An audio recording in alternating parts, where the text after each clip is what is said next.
The Alpha Whisper: Why Soft Power is the Ultimate Weapon. Introduction: The Myth of the Loud Alpha and the Illusion of Force. Visualize a high-stakes boardroom negotiation. Millions of dollars are on the line. The tension in the room is suffocating. At one end of the massive mahogany table sits an executive we will call the aggressor. He is leaning forward, red in his face, veins popping in his neck. He is shouting. He is pounding his fist on the table to emphasize his points. He is attempting to physically and verbally dominate the space through sheer volume and aggressive force. He believes he is projecting power. He believes he is the alpha. At the other end of the table sits a different kind of executive. We will call him the sovereign. The sovereign is leaning back in his chair. His breathing is slow and diaphragmatic. His hands are folded loosely in his lap. His facial muscles are completely relaxed. He watches the aggressor's fiery tirade not with fear, not with anger, but with a look of mild clinical fascination. When the aggressor finally runs out of breath and the room falls into a heavy, awkward silence, the sovereign does not raise his voice to counterattack. He does not defend himself. He waits 2 full seconds, then he leans forward exactly 1 inch. He drops the pitch of his voice. He speaks so quietly that the entire room has to physically lean forward and hold their breath just to hear him. And with one calm, ruthlessly precise sentence, he completely dismantles the aggressor's argument, bends the room to his will, and secures the deal. Who actually held the power in that room? Modern society has been poisoned by a cartoonish, fundamentally flawed misunderstanding of what it means to be dominant. We have been sold the myth of the loud, chest-beating, aggressive alpha male. We see it in movies, we hear it in podcasts, and we watch people mimic it in daily life. We are taught that power is force. We are taught that power is volume. We are taught to win, you must crush your opponent into submission. This audiobook is here to reveal a brutal, biological, and psychological truth. Aggression is not a symptom of power. Aggression is a symptom of panic. When a dog barks frantically behind a fence, it is not doing so because it is confident. It is barking because it is terrified. When a human being raises their voice, interrupts, and uses aggressive body language, their nervous system is signaling that they feel threatened. They are expending massive amounts of energy to create a shield. They are reacting. And as we know from the absolute laws of power dynamics, the person who is reacting is always the person who is losing. True, unshakable, world-bending power is never loud.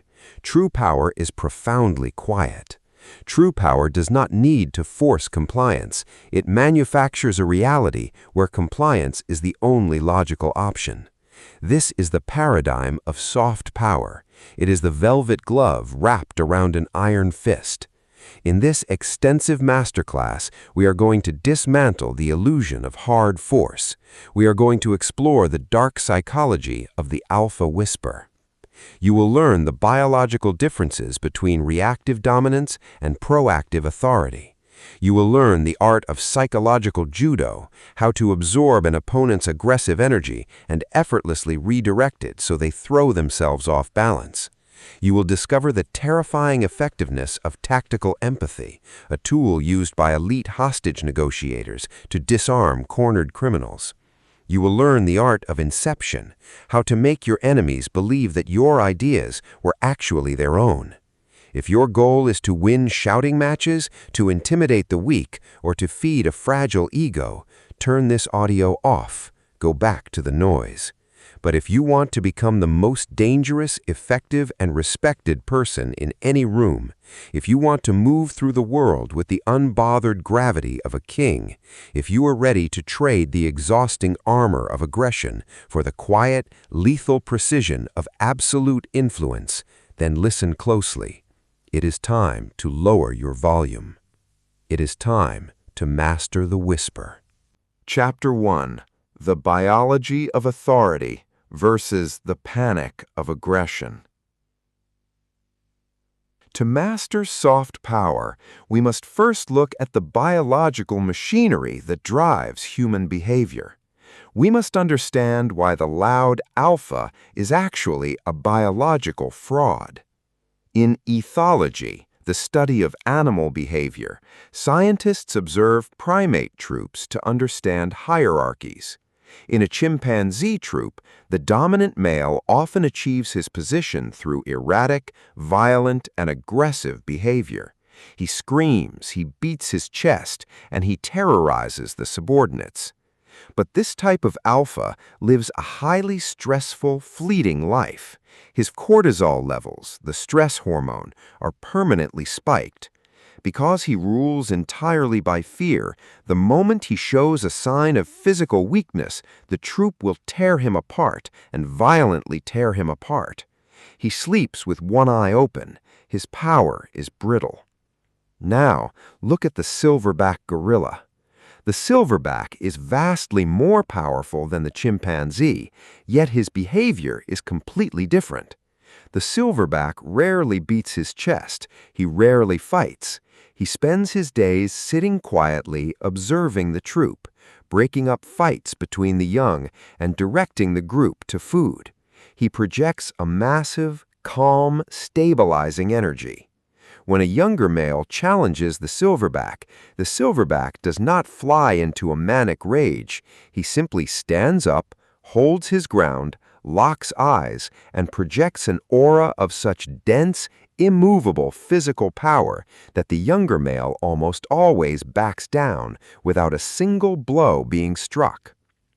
The silverback rules through capability, stability, and presence. The chimpanzee rules through panic and force. The neurochemistry of the human room. Human beings are primates. We operate on the exact same neurochemical software. When you encounter the loud, aggressive person at work or in a relationship, you are encountering the chimpanzee. They're operating from a state of hyperarousal. Their amygdala, the threat detection center of the brain, has hijacked their prefrontal cortex, the logical center. Their bloodstream is flooded with adrenaline. They are quite literally not in their right mind. They're in survival mode. If you respond to their aggression with your own aggression, if you yell back, if you argue fiercely, if you try to crush them with logic, you are validating their threat response. You are stepping into the chimpanzee enclosure. You are playing their game on their terms, fueled by their chaotic energy. Even if you win the argument, you lose your status because you have allowed them to drag you down into the mud of emotional reactivity. The master of soft power operates like the silverback. The master recognizes that aggression is a biological glitch, and they refuse to participate in it. When you maintain absolute emotional control in the face of aggression, you execute a biological override. You keep your own heart rate low. You keep your breathing deep and diaphragmatic. This stimulates your vagus nerve, which floods your own body with calming neurotransmitters. Because of the psychological law of emotional contagion, the human brain constantly scans the environment to sync with the strongest energy present. If you are a mountain of calm, centered authority, the aggressive person's nervous system will eventually crash against you and break. They cannot sustain a high arousal panic state if there is absolutely zero threat or resistance feeding it. Your quiet authority acts as a neurochemical anchor.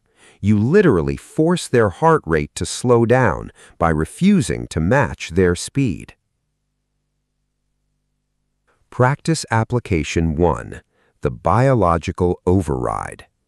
You must train your body to reject the chimpanzee response. For the next 7 days, you are going to practice the biological override in low-stakes environments. When a minor stressor occurs, someone cuts you off in traffic, a barista gets your order wrong, or you receive an annoying email, pay hyper attention to your physical body. Notice the sudden tightening in your chest. Notice your breathing become shallow. Notice the urge to snap, to sigh loudly, or to react. Do not react. Freeze. Manually drop your shoulders away from your ears. Unclench your jaw. Take one massive, slow breath through your nose, expanding your stomach, and exhale silently through your mouth.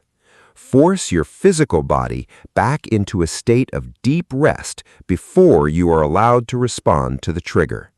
You are training the muscle memory of the silverback. You are teaching your nervous system that you are the master of your internal chemistry, and no external event has the power to spike your heart rate without your permission. Chapter 2. The Physics of Friction. Why Hard Power Fails. There is an ancient fable attributed to Aesop called The North Wind and the Sun. The north wind and the sun were arguing about who was the most powerful. Looking down on the earth, they saw a traveler walking along a road wearing a heavy cloak. They agreed that whoever could force the traveler to take off his cloak would be declared the strongest. The north wind went first. He gathered all of his dark, aggressive energy and blew a freezing, violent gale at the traveler. He expected the sheer force of his breath to rip the cloak away. But what is the physics of force? Force creates resistance. As the violent wind tore at the traveler felt the cold and the threat. In response, he wrapped his arms tightly around himself and gripped the cloak with all his might. The harder the wind blew, the tighter the traveler held on. The wind exhausted himself and eventually gave up. Then it was the sun's turn. The sun did not yell. The sun did not blow. The sun simply emerged from behind a cloud and shone his warm, quiet, radiant energy down upon the traveler. Within minutes, the traveler began to sweat. The environment had fundamentally changed. The traveler voluntarily unclasped his grip, took the cloak off his own shoulders, and carried it over his arm. The sun achieved absolute victory by altering the environment so that the traveler wanted to do exactly what the sun desired. The law of psychological resistance. This fable contains the absolute core blueprint of soft power. Hard power, commands, threats, shouting, aggressive logic, and ultimatums is the north wind. When you use hard power, you trigger immediate psychological resistance in your opponent.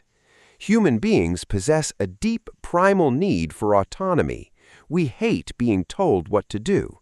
The moment you push someone, their biological and psychological instinct is to push back, simply to defend their own sovereignty.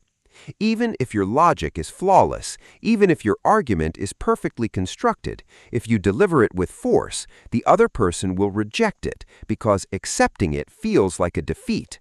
It feels like submitting to your dominance. People will hold on to terrible ideas, toxic relationships, and bad business deals simply because they refuse to give you the satisfaction of ripping their cloak away. Soft power is the sun. Soft power does not attack the cloak. Soft power alters the psychological temperature of the room. The master of soft power never makes an opponent feel like they're being cornered. The master never demands compliance.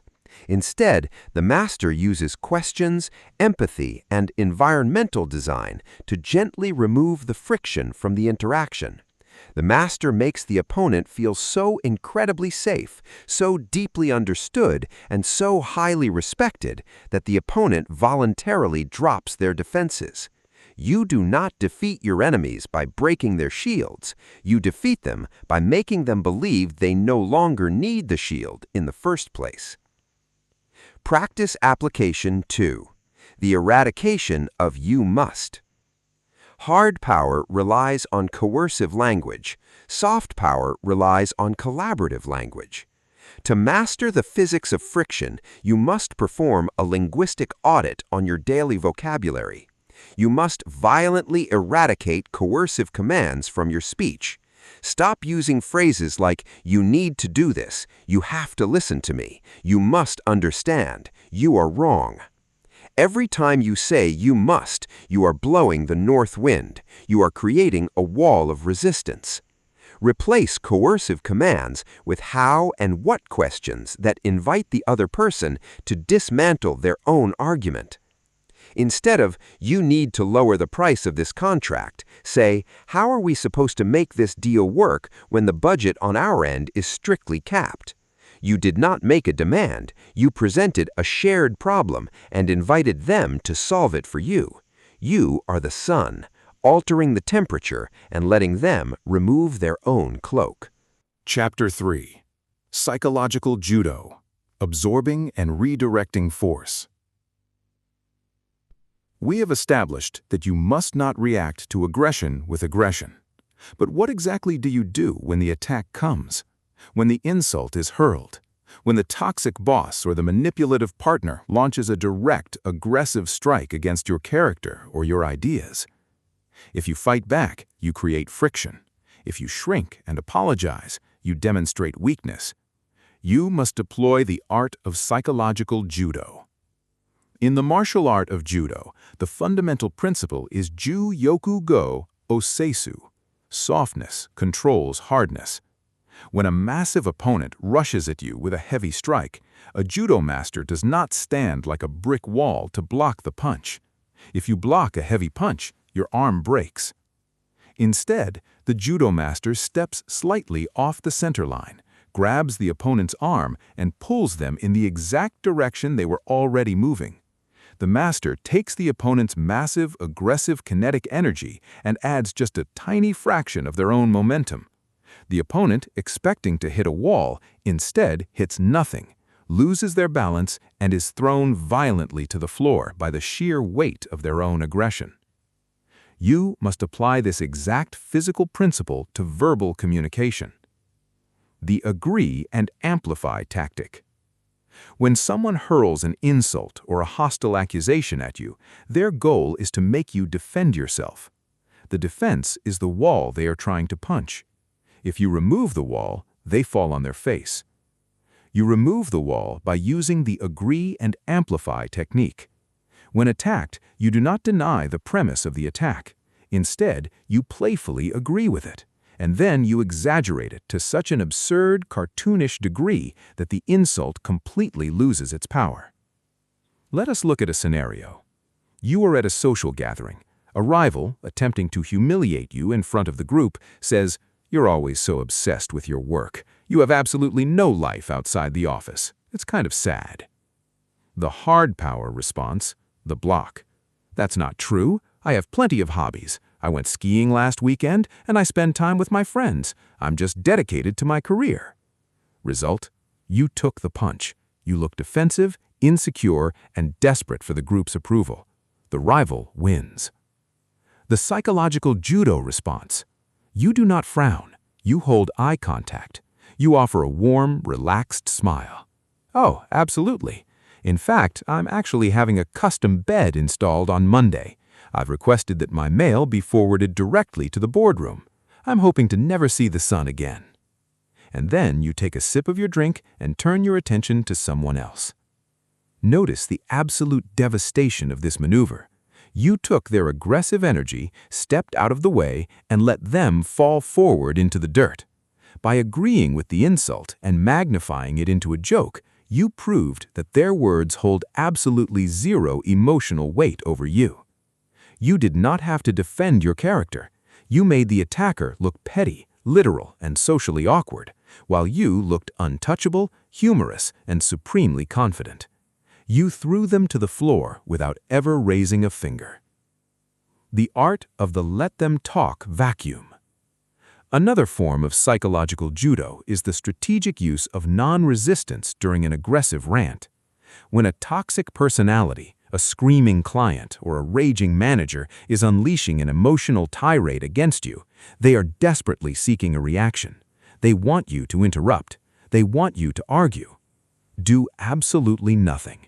Deploy the soft focus stare. Look directly at them, but relax the muscles around your eyes. Imagine you are watching a slightly boring documentary on a television screen. Keep your face a blank slate of mild, polite curiosity. Let them talk. Let them exhaust their breath. Let them run out of adrenaline. When they finally stop and demand a response, expecting you to fight back, you let 3 seconds of dead, heavy silence fill the room. Then you lower your voice, ignore all of their emotional accusations, and respond only to the logistical core of the issue. I understand your frustration regarding the timeline. I will have the revised schedule on your desk by 3 p.m. You gave them nothing to punch. You absorbed their fire, extinguished it in the void of your calm presence, and pivoted immediately back to reality. They will walk away feeling exhausted and slightly foolish, while you remain a fortress of unbothered power. Practice application 3. The insult mirror. You must train the reflex to step out of the way. The next time someone offers you a minor criticism, a sarcastic comment, or an insult, you are forbidden to use the words no, but, or actually. You must accept the energy. If someone says, "You look really tired today," do not say, "I got 8 hours of sleep, I'm fine." Say, "I am currently operating on 3 cups of coffee and sheer willpower. I'm practically a zombie." Diffuse the tension by owning the negative frame. When you show the world that you cannot be offended, the world loses the power to offend you. Chapter 4. Tactical Empathy. Disarming the Enemy's Brain. Soft power is not just about defending yourself from attacks. It is about actively infiltrating the mind of your opponent and rewriting their code so that they willingly surrender to your objectives. To do this, we turn to the strategies of elite FBI hostage negotiators. When a hostage negotiator is talking to a bank robber who is surrounded by SWAT teams, highly agitated and holding a weapon to an innocent person's head, the negotiator cannot use hard power. The negotiator cannot shout, "Put the gun down or we will kill you." That triggers the north wind. The cornered animal will fight to the death. The negotiator must use tactical empathy. Tactical empathy is not about agreeing with the opponent. It is not about feeling sorry for them. It is the cold, calculated, and highly strategic act of recognizing and articulating the emotional reality of the person across from you. Human beings have a desperate biological need to feel understood. When we feel that someone truly gets us, our brain releases a massive dose of oxytocin. Our defensive shields drop. Our amygdala turns off its alarm bells. We begin to trust the person who understands us, even if that person is technically our adversary. The power of labeling. The primary weapon of tactical empathy is a technique called labeling. Labeling is the act of verbally acknowledging the negative emotions or fears that your opponent is experiencing without judging them. By naming the fear out loud, you strip the fear of its power. Imagine you're trying to negotiate a higher salary with a highly frugal, defensive boss. You know the boss is terrified of going over budget and ruining the department's quarterly metrics. The amateur approach, hard power, logic. "I have increased sales by 20% this year, and I've taken on 3 new projects. Market research shows my value is $15,000 higher than my current salary. I deserve a raise." Result: you triggered their defense. You made it about you. The boss immediately starts thinking of reasons why you aren't worth the money to protect the budget. The master approach, tactical empathy, labeling. Before you ask for a single dollar, you address the monster hiding under the bed. You label their fear. I know that right now the primary directive from corporate is to slash departmental budgets. I know that as a manager, the thought of adding fixed overhead to our payroll probably feels like taking a massive, unnecessary risk. It probably seems like I'm asking you to put a target on your back with the finance team. Look at what you just achieved. You articulated the boss's exact secret nightmare. You proved that you possess immense situational awareness. You showed that you are not just a selfish employee, but someone who understands the heavy burden of their management position. By validating their fear, the boss feels deeply understood. Their defenses drop. They exhale. They might say, "Exactly, finance is breathing down my neck." You've established a collaborative bond. You are no longer an opponent fighting for their money. You're a partner acknowledging their struggle. Once you've diffused the negative emotion through labeling, you pivot gently to the solution. Given that immense pressure, how can we structure my compensation moving forward so that I'm rewarded for the 20% revenue increase I'm bringing to the team without blowing up your quarterly budget? The "how am I supposed to do that" calibrated question. Notice the question used at the end of that sequence. It is arguably the most powerful phrase in the dark arts of negotiation. When an opponent presents you with an unfair ultimatum, a lowball offer, or an impossible demand, do not argue against it. Do not say no. If a client says, "We need you to cut your consulting fee by 30% or we're walking away," you pause. You look at them with genuine, warm, empathetic concern. You lower your voice to the alpha whisper and you ask gently, "How am I supposed to deliver the elite premium results your company desperately needs if I slash the resources required to execute the project?" This is the ultimate soft power trap. You did not say no, you asked them for help. You forced them to step into your shoes, look at the reality of their own absurd demand, and realize it's impossible. You make them do the cognitive labor of negotiating against themselves. In 9 cases out of 10, they will backpedal, soften the demand, or explain their constraints, opening the door to a real solution. Practice application 4, the accusation audit.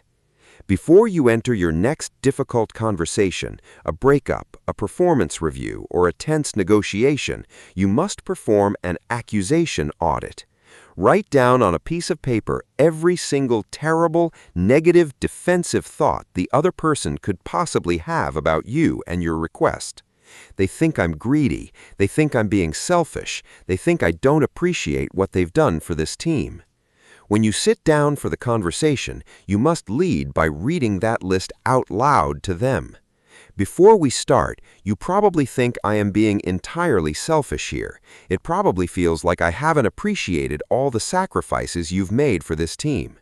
Steal their ammunition. Say the worst things they could possibly say about you before they have the chance to say them. You will disarm their brain, create a massive vacuum of empathy, and clear the battlefield for total victory. Chapter 5. The Acoustic Vacuum. The Mechanics of the Whisper. We have covered the psychology, we have covered the syntax. Now we must master the physical weapon itself, your vocal cords. The title of this masterclass is The Alpha Whisper. It is not a metaphor. It is a literal physiological tactic used by apex predators, elite interrogators, and world-class seducers. As we discussed earlier, raising your volume is a broadcast of weakness. It signals a loss of emotional control. It triggers the chimpanzee alarm. The dark master of communication does the exact opposite. When the stakes are at their absolute highest, when the room is chaotic, when the argument reaches its boiling point, the master lowers their volume to a near whisper. Creating the acoustic vacuum. When you combine a long, agonizing pause with a sudden, intense drop in volume, you create what is known as an acoustic vacuum. Imagine you are in a heated meeting. Voices are raised, people are talking over each other, the room is descending into chaos. Suddenly, you drop a heavy folder onto the table, not hard enough to be violent, but loud enough to create a sharp auditory snap. The room instantly goes quiet, startled by the break in the pattern. Everyone looks at you. You hold that silence. You let the echo of the folder fade. You wait 3 full seconds. You make steady, soft focus eye contact with the loudest person in the room. And then, instead of shouting to assert your dominance, you lean forward, you drop your pitch into your chest, and you speak at a volume so quiet that the room has to physically strain their ears to hear you. We are not going to operate like this anymore. Sit down and listen carefully to the protocol. The psychological effect of the acoustic vacuum is mesmerizing and entirely subjugating. By speaking at a near whisper, you force the entire room to stop moving, stop shuffling papers, and lean physically forward. You have made them comply with your acoustic environment. You have subjugated their bodies. Because they are straining to hear you, their brains must allocate massive amounts of cognitive focus to deciphering your words. Their defensive shields drop completely because they are working too hard just to listen. The duality of the whisper. There is a profound biological duality to the whisper. In human psychology, whispering is reserved for only 2 extremely intense situations: extreme intimacy, lovers sharing a secret in the dark, or extreme threat, a predator stalking its prey, or a warning of imminent danger. When you use the alpha whisper in a professional or hostile environment, you violently confuse the listener's nervous system. You are breaching their acoustic boundaries. You are speaking to them with the quiet, hypnotic intensity of a lover, but with the cold, unyielding content of an executioner. This cognitive dissonance is paralyzing. It creates a deeply unsettling hypnotic effect. The aggressor expected you to yell. They were braced for an explosion. Instead, you gave them an implosion. You pulled all the energy out of the room, swallowed it, and forced them to step into the dark with you. Practice Application 5, the Proximity Drop. The alpha whisper is most effective when combined with a subtle, calculated manipulation of physical space.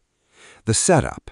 You are in a standing confrontation. The other person is agitated, raising their voice.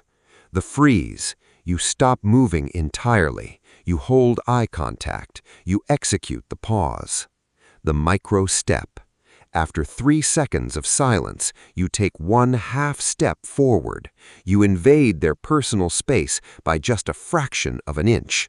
Not enough to be physical assault, but enough to breach their comfort zone. The drop. As you step into their space, you drop your volume to the heavy, resonant whisper. You deliver your declarative boundary. Do not ever speak to me in that tone again. Then the retreat. Immediately after delivering the line, you take a full step back, restoring the physical boundary, but holding the unblinking eye contact.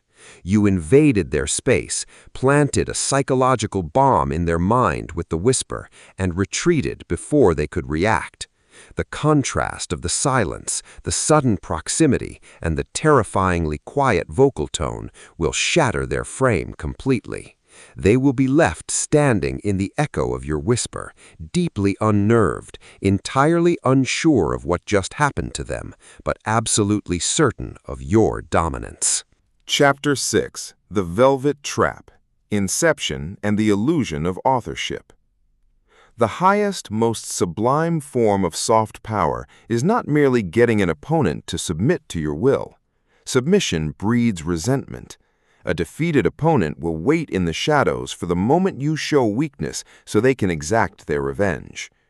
The ultimate victory is getting the opponent to execute your exact plan while firmly believing that the plan was their own brilliant idea. You must master the art of inception. You must build the velvet trap. Human beings are fiercely protective of their own ideas and highly skeptical of the ideas of others. If you walk into a room and say, "I have the perfect solution to this problem. Here is what we are going to do," you will instantly encounter the north wind. People will look for flaws in your plan simply because it is yours and they want to protect their own ego and status. The master of soft power never presents a finished idea. The master acts as an invisible guide, leading the opponent down a carefully constructed maze of questions until the opponent arrives at the master's desired conclusion on their own. The Socratic method of dominance. This technique is rooted in the Socratic method.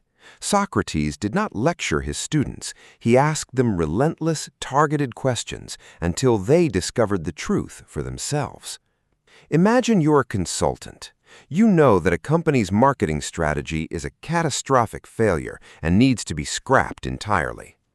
If you say, your marketing strategy is terrible, you need to pivot to digital advertising immediately, the marketing director will hate you, defend their strategy, and fight your implementation at every turn. Instead, you build the velvet trap. You guide them with open-ended, calibrated questions. Looking at the data from Q3, what specific metric indicates that the print campaign is yielding a positive ROI? Director: well, brand awareness is up. Brand awareness is definitely important. How does that increased awareness translate into the actual conversions we need to hit our revenue targets for Q4? Director pauses, realizing the numbers don't match. The conversions are lagging. They are. Given that our budget is tight and conversions are lagging, where is the most efficient place we could deploy our capital to guarantee direct, measurable conversions? Director: we probably need to reallocate the print budget into targeted digital ads. Checkmate. You never told them their strategy was bad.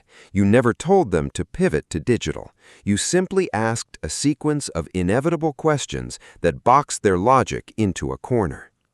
Because the marketing director said the words out loud, their ego is now attached to the new plan. They will champion the digital strategy. They will execute it with passion because they believe they invented it. They will view you not as a threat who destroyed their work, but as a brilliant sounding board who helped them arrive at a breakthrough. You win the war, and you let them keep the medals. That is the essence of absolute power. Practice Application 6, the Guidance Protocol. For the next week, practice suppressing your ego. When a colleague, a partner, or a friend comes to you with a problem or flawed plan, you are forbidden from giving them direct advice. You cannot say, "You should do this." You must ask a minimum of 3 how or what questions designed to guide their logic. What is the ultimate outcome you are trying to achieve here? How does this current action step bring you closer to that outcome? What would happen if you tried the opposite approach?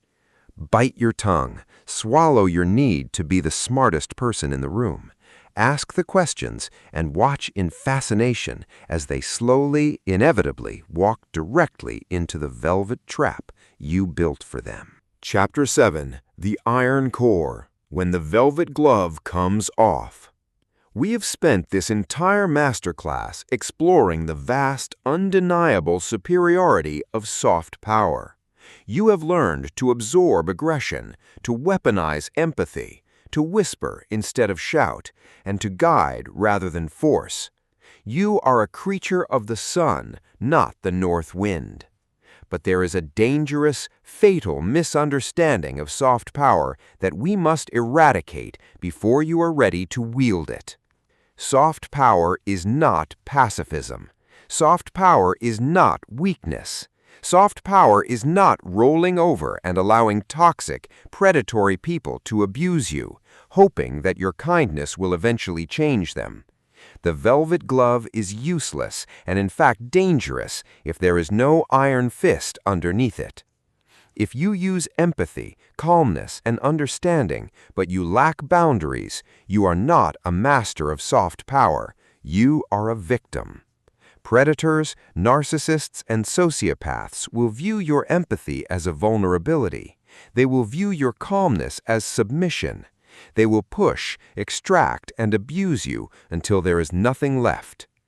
To utilize soft power safely, the world must understand, on a primal, subconscious level, that your kindness is a choice, not a necessity.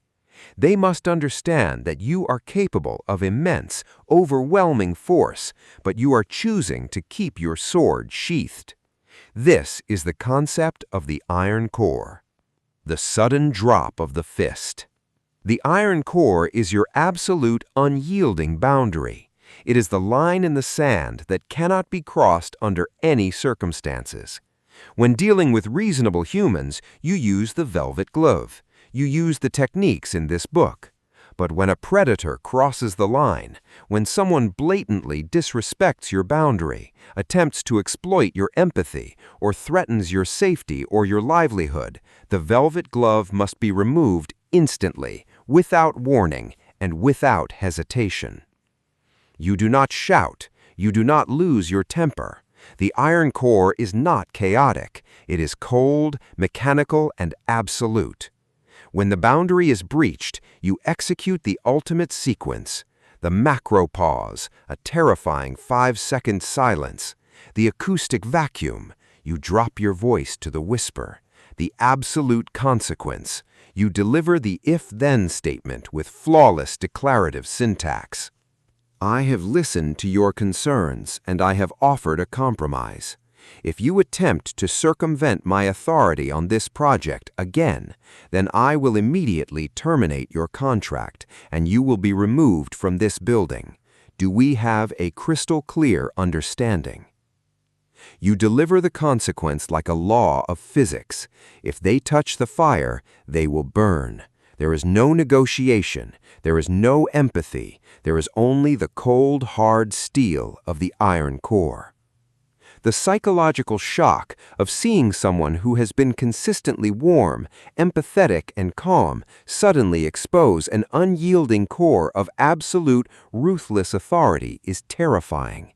It shatters the predator's frame. It reminds them that your soft power was a courtesy, and they have just forfeited their right to receive it. Practice Application 7. Defining the iron. You cannot defend a boundary if you do not know exactly where it is. Take a physical piece of paper and write down the iron core of your professional and personal life. What are the 3 absolute, non-negotiable boundaries that you will not allow anyone to cross? I will not tolerate being spoken to with profanity or blatant disrespect. I will not accept clients who chronically miss payment deadlines. I will not remain in relationships where my loyalty is met with deception. Write them down, memorize them, decide right now in the cold light of day exactly what the consequence will be if those boundaries are breached. When the time comes, you will not have to think, you will not have to negotiate with your own fear. You will simply drop the velvet glove, expose the iron, and execute the consequence with the terrifying calmness of a sovereign. Conclusion. The Invisible Sovereign. You have reached the end of the noise and the beginning of the quiet dominance. We began this journey by exposing the great, exhausting illusion of the loud alpha. We revealed that aggression, shouting, and force are not the hallmarks of power. They are the frantic, panicked signals of a weak, threatened nervous system. You now understand the biological superiority of the silverback. You know how to execute the biological override, keeping your heart rate low and your mind sharp while the world around you descends into chimpanzee chaos. You understand the physics of friction and the wisdom of the sun over the north wind. You know that hard power creates unbreakable resistance, while soft power alters the environment, making your opponent voluntarily drop their cloak. You have mastered psychological judo. You know how to agree and amplify, absorbing an insult and letting the attacker fall flat on their face. You know the terrifying power of the let-them-talk vacuum, drowning aggression in the void of your unbothered presence. You possess the dark arts of tactical empathy. You know how to label an opponent's fears, disarming their amygdala and hacking their trust. You know how to weaponize the calibrated question, "How am I supposed to do that?" forcing them to negotiate against their absurd demands. You have learned the physical mechanics of the acoustic vacuum, understanding that dropping your volume to a predatory whisper forces the room to physically bow to your rhythm. You have learned the art of the velvet trap, guiding an opponent through a maze of questions until they eagerly execute your plan, fully believing they invented it. And you possess the iron core. You know that soft power is a choice, not a weakness. You know exactly where your boundaries lie, and you possess the cold, mechanical ruthlessness required to enforce them when the velvet glove must be removed. There is a profound, ancient proverb in the strategy of warfare. The supreme art of war is to subdue the enemy without fighting. The ultimate flex in the modern world is not dominating a screaming match. It is not puffing out your chest. It is not forcing compliance through fear. The ultimate flex is walking into a hostile room, surrounded by egos, agendas, and aggression, and feeling absolutely, fundamentally safe. It is the power of being the eye of the storm. It is watching the chaotic energy swirl around you, smiling a warm, knowing smile, and gently, invisibly bending the entire reality of the room to your exact design, leaving everyone else thanking you for the privilege of serving your vision. The next time you are challenged, the next time the voices rise, the tension spikes, and that ancient, insecure part of your brain begs you to shout, to fight, to prove your dominance, do not take the bait. Do not enter the enclosure. Anchor your feet, relax your jaw, take a slow, deep breath, drop your volume, deploy the whisper, and watch the world quietly submit. Let the final words hang in the air with a massive, heavy, downward inflection. Drive them into the ground like spikes. Do not rush the outro. Hold a magnificent 5-second pause of pure, unbroken, heavy silence before the final sign-off.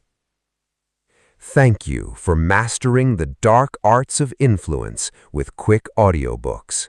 If this masterclass has shifted your paradigm and given you the tools to wield absolute, quiet power, ensure you subscribe, like, and return for more uncompromising, relentless deep dives into psychology, strategy, and human potential. Until next time, stay calm, stay quiet, and stay dangerous.